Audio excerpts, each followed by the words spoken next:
सुबह के 4 बज रहे थे।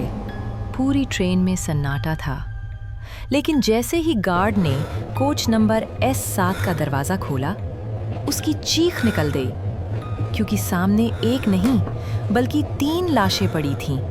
और हैरानी की बात ये थी, तीनों की आंखें खुली हुई थीं।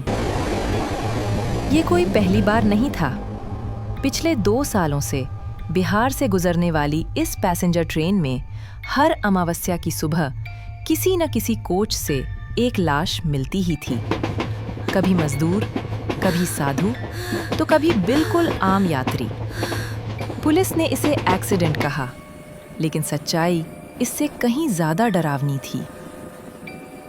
रेलवे ने इस मामले को दबाने के लिए इसे सामान्य दुर्घटना घोषित कर दिया, लेकिन एक आदमी था जिसे ये कहानी हजम नहीं हो रही थी। नाम था इंस्पेक्टर विवेक सिंह। उसने फैसला किया, अगली अमावस्या की रात वो खुद इसी ट्रेन में सफर करेगा।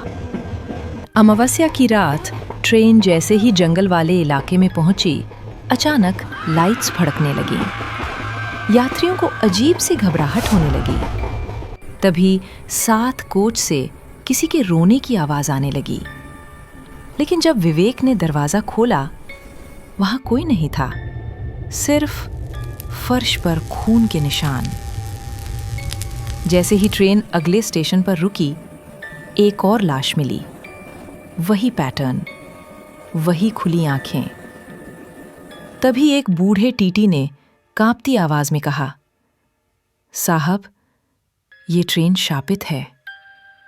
सालों पहले इसमें बच्चों की तस्करी होती थी और अमावस्या की रात 3 बच्चों को इसी ट्रेन में मार दिया गया था।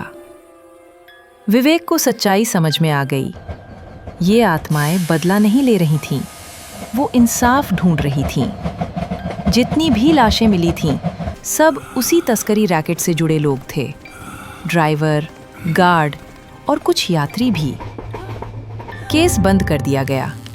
ट्रेन आज भी चलती है, लेकिन पिछले अमावस्या की रात S7 कोच से एक पुलिस की वर्दी मिली और नाम लिखा था इंस्पेक्टर विवेक सिंह। शायद उसने सच्चाई देख ली थी, और इस ट्रेन में सच्चाई देखने वालों को कभी छोड़ा नहीं जाता।